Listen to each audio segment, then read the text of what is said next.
हाँ तो बच्चों देखिए कि कैसे हमारा ये जो Kepler second law of planetary motion है, law of areas, it establishes that the angular momentum of planets while revolving around the sun remains constant, है ना। एक तरह से कंजर्वेशन ऑफ एंगुलर मोमेंटम को रिप्रेजेंट करता है।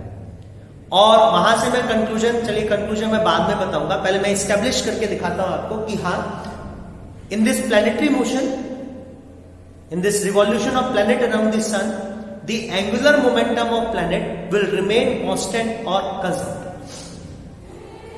तो जैसा कि हम कह रहे थे, फ्रॉम कैपलर सेकंड लॉ हम लिख सकते हैं एरियल वेलोसिटी ऑफ प्लैनेट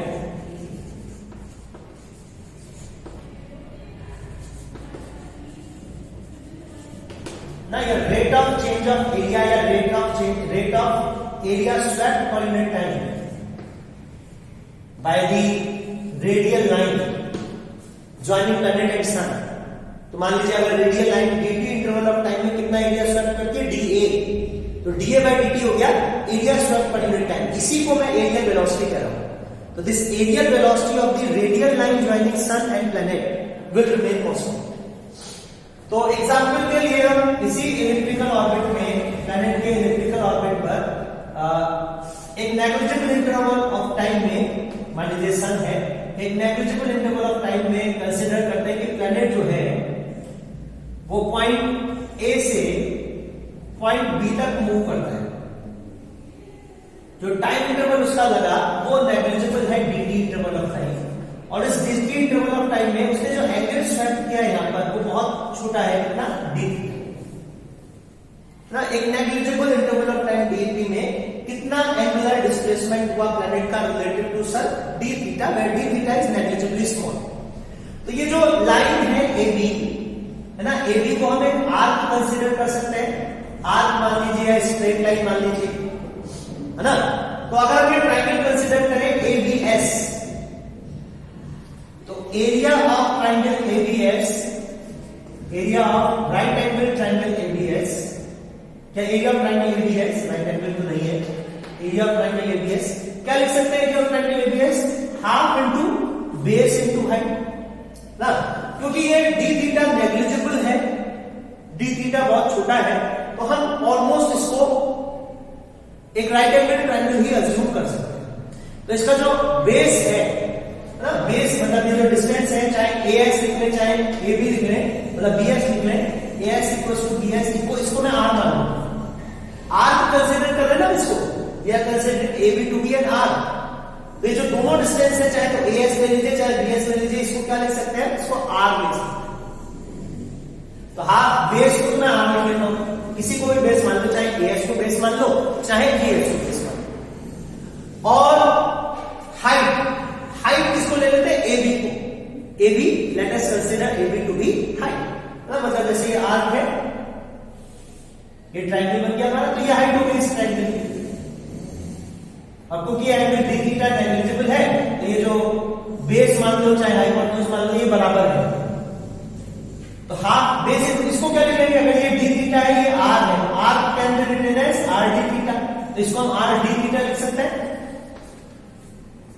ना। तो area of triangle will be equal to half r square d theta, जहां पर r जो है वो एक तरह से रेडियल डिस्टेंस है प्लैनेट और सन के बीच का उस इंस्टेंट ऑफ टाइम पर, ठीक है, जिस इंस्टेंट ऑफ टाइम पर हम ये एरियल वेलोसिटी कैलकुलेट करें। तो जो एरियल वेलोसिटी आएगी प्लैनेट की, aerial velocity of planet dA by dt, तो dA आ गया half r square d theta divided by, है ना। और d थीटा बाय dt क्या जाएगा, d theta by dt, d theta by dt हम लिख सकते हैं ओमेगा, जहां पर ओमेगा हो गई एंगुलर वेलोसिटी ऑफ रिवॉल्यूशन,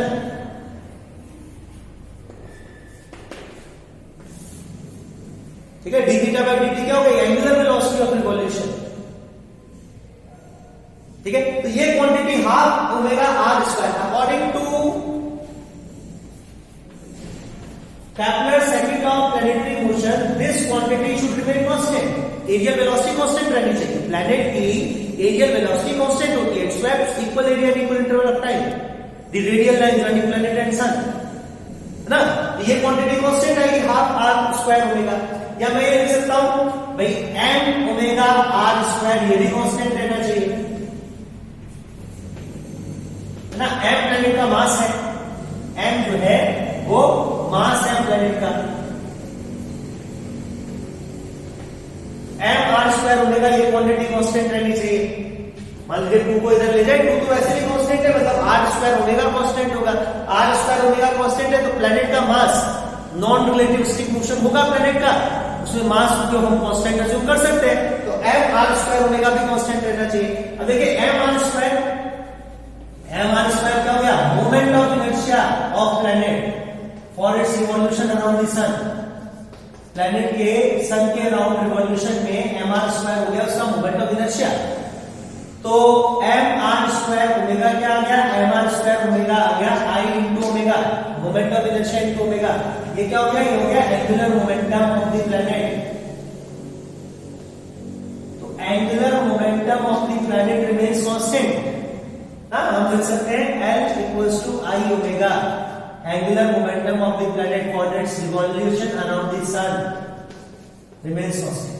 यही मतलब Kepler second law of planetary motion, law of areas, ये एस्टेब्लिश करता है कि during the revolution of planet around the sun, ये जो प्लैनेटरी मोशन है ना, इस प्लैनेटरी मोशन में प्लैनेट के रिवॉल्यूशन जो हो रहा है प्लैनेट का अराउंड द सन, इस प्लैनेटरी मोशन में जो एंगुलर मोमेंटम है प्लैनेट का वो कांस्टेंट रहता है, प्लैनेट के एंगुलर मोमेंटम पे कोई फर्क नहीं पड़ता।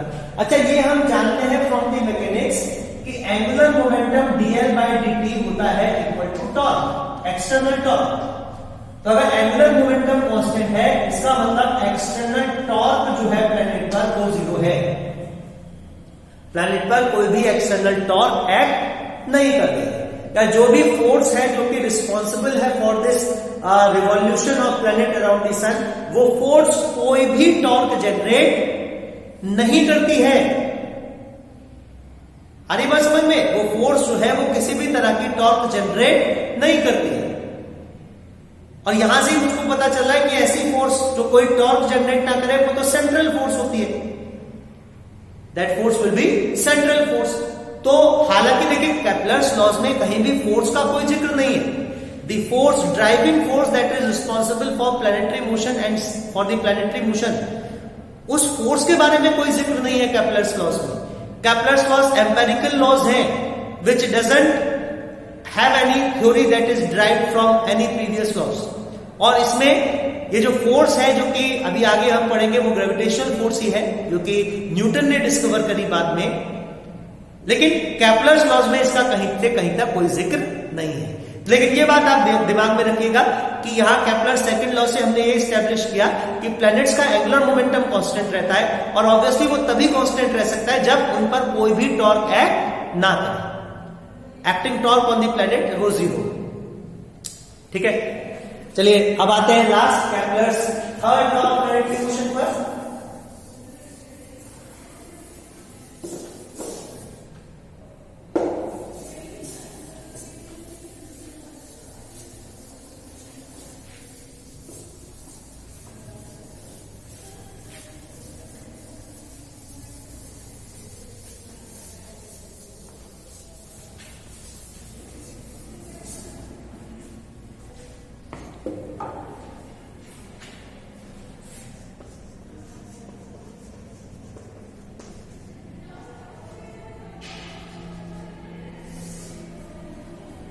तो Kepler's third law of planetary motion को लॉ ऑफ पीरियड्स भी कहते हैं।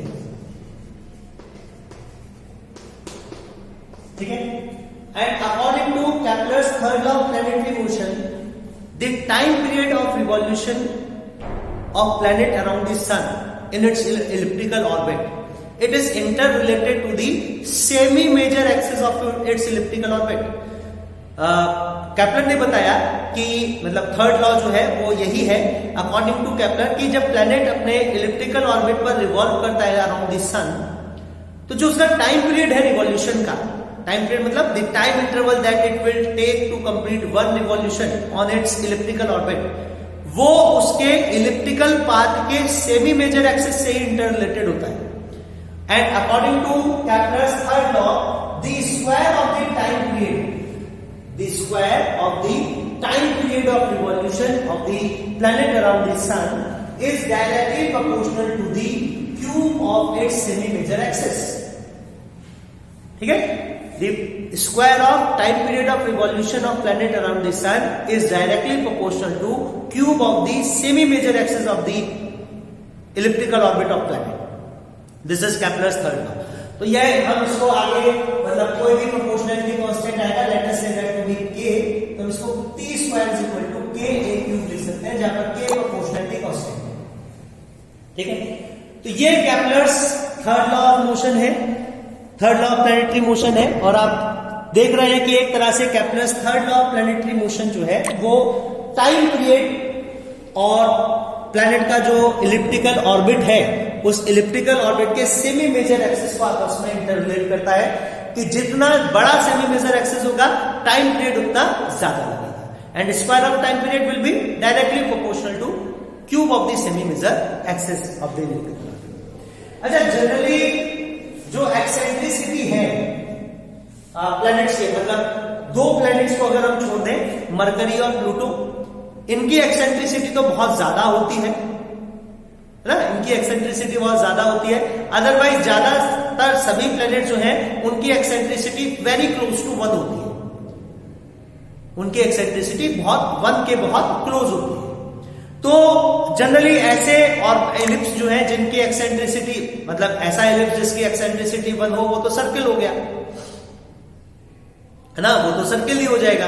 लेकिन हम क्या करें, मतलब हम जनरली जितने भी प्लैनेट्स हैं, क्योंकि एक्सेंट्रिसिटी उनकी बहुत कम होती है, मतलब 1 के बहुत क्लोज होती है, तो हम क्या कर सकते हैं, सारे प्लैनेट्स को अप्रोक्सीमेटली उनके इलिप्टिकल ऑर्बिट्स को हम सर्कल कंसिडर कर सकते हैं। तो मान लीजिए अगर हम ये एज्यूम करें कि planets are revolving around the sun in circular orbit, और ये सिर्फ हमारा अजम्पशन है, और ये अजम्पशन काफी हद तक ठीक भी है, क्योंकि एक्सेंट्रिसिटी की वैल्यू बहुत ज्यादा नहीं होती है।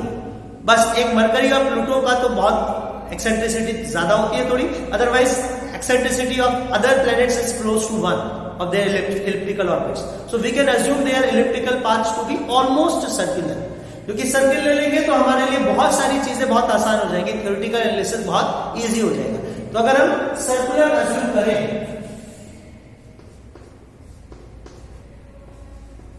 if r be the radius of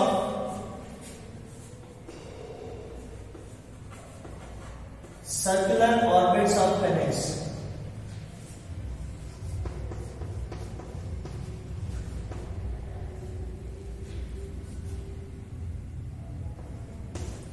और ये सिर्फ हमारा अजम्पशन है, हम अज्यूम कर रहे हैं, तो हम देख सकते हैं T square is directly proportional to are.